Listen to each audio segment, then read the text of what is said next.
Mesdames et messieurs, ici Chage et je vous avoue que j'ai perdu mes lunettes sur la chaîne secondaire Serial Chage le Phénix et je vais les retrouver, ne vous inquiétez pas, pour vous parler des spoils de One Piece. J'ai oublié de mettre lecture sur la vidéo qui faisait le petit fond et en plus il y avait eu la musique qui a démarré.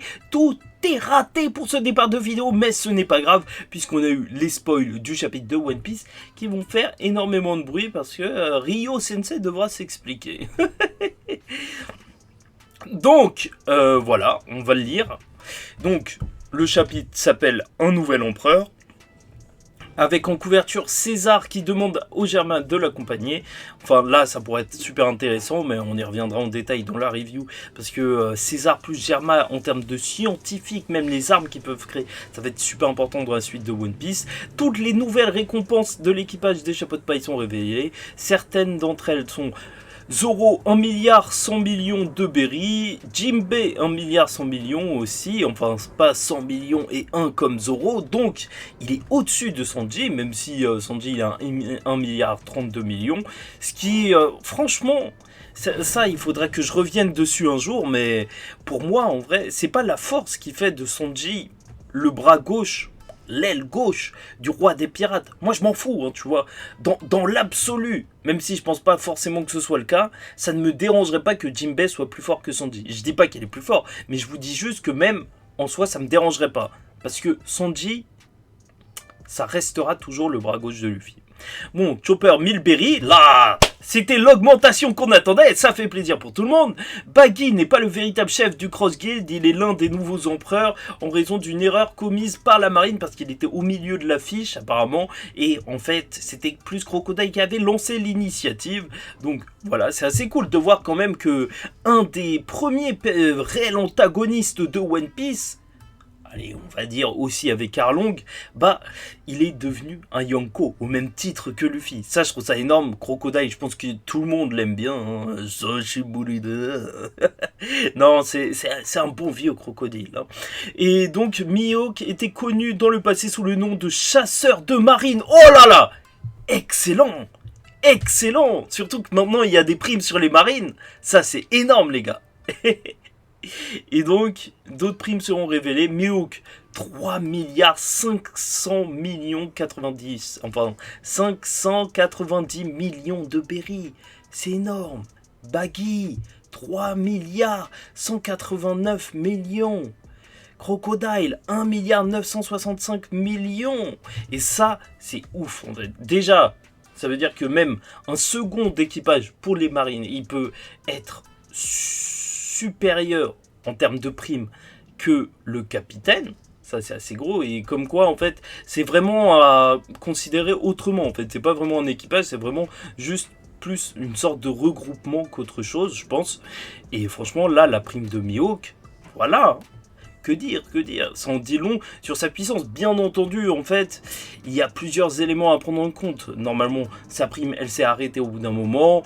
Donc, est-ce qu'ils l'ont réévalué énormément, justement, dès qu'il est sorti des Shichibukai? Est-ce qu'elle était déjà comme ça auparavant? C'est vrai que si elle était comme ça, c'est juste clairement ouf, c'est normal. De toute façon, s'il faisait des bras de fer avec Shanks, il devait avoir une certaine puissance. Et c'est là où, en fait, les fans de Rio, parce qu'on les entend beaucoup, c'est pas pour citer Rio, tout le monde fait des erreurs et tout, bah, ils considéraient que Mihawk, il était, je sais pas, il y avait un délire en mode niveau Vista, un truc comme ça. Non, en vrai, il est assez puissant. Enfin, je vous dis la vérité, je m'en suis pris mais plein la tête quand j'ai fait ma vidéo sur les 5 futurs adversaires de Luffy et que j'ai dit Mihawk, tu vois, juste pour croiser le fer, parce que Mihawk Shanks, c'était un classique. En plus, il a mis un coup de pression à Luffy, à Marineford. Alors, je trouvais ça logique qu'il y ait une petite confrontation, juste pour que même Mihawk, il le reconnaisse en disant « Ah ouais, t'es du niveau de Shanks », tu vois, un truc classe comme ça. Mais dans les commentaires, tout le monde me disait « Non, Mihawk est beaucoup trop faible, pourquoi tu nous parles ?» et tout. Ouh, ça fait du bien, c'est terminé. Cette époque est terminée. Maintenant, on respecte enfin l'œil de faucon. Je dis pas qu'il est plus fort que Shanks ou je sais pas quoi. Arrêtez. Pourquoi toujours chercher le conflit? Non. Au moins, Ça fait plaisir. Bon, et à la fin, il y a écrit quoi? À la fin du chapitre, l'armée révolutionnaire reçoit un appel. C'est moi, Sabot. Ok. Retour sur Sabot. Donc on verra ce qui va se passer même dans le chapitre de la semaine d'après. Ah bah non, il y a une pause. Je suis un ouf, c'est écrit en grand et en rouge. Donc voilà tout pour nous. En fait, petite résumé pour l'instant. De toute façon, il y aura des informations sûrement supplémentaires sur les autres primes des Mugi. Mais je préférerais ne pas en parler. On découvrira tout ça lors de la review tous ensemble, le temps de penser à certaines punchlines, donc n'hésitez pas si vous avez des blagues, comme ça je peux vous les voler. C'est comme ça, nous sommes dans le monde de la piraterie.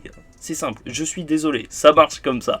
Bon, n'hésitez pas à me dire ce que vous pensez de ce chapitre. Est-ce que vous pensez que c'est frauduleux ce qui se passe avec Mihawk?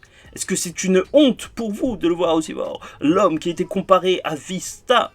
Est-ce qu'il va se passer des choses dans le monde de la piraterie? Non, je ne pense pas. Pas la peine de... pour tous les anti-Ryo Sensei et tout, moi, par exemple, je pensais que Yamato, elle rejoindrait l'équipage. Et dans mon cœur, j'espère encore. Je sais, je fais partie de ces fous. Je me rends bien compte que j'ai l'air fou. Mais j'aime beaucoup le personnage. Et je pourrais répondre à beaucoup de critiques envers ce personnage. Et donc, même, je pensais faire une vidéo justement par rapport à ça. Aux critiques Yamato anti-Mugiwara. Donc peut-être que j'y reviendrai plus tard.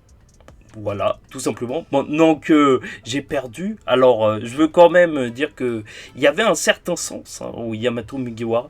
Mais voilà, c'est pour vous dire, tout le monde se trompe et tout, c'est tranquille. C'est tranquille. Pas la peine de...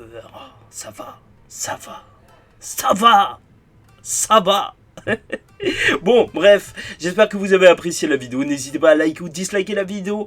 Commentez, donnez-moi votre avis en commentaire et des petites punchlines. Je vous le dis encore une fois, je vais vous les voler. En attendant la suite, je vous dis ciao tout le monde, faites très attention à vous et surtout, paix sur vous.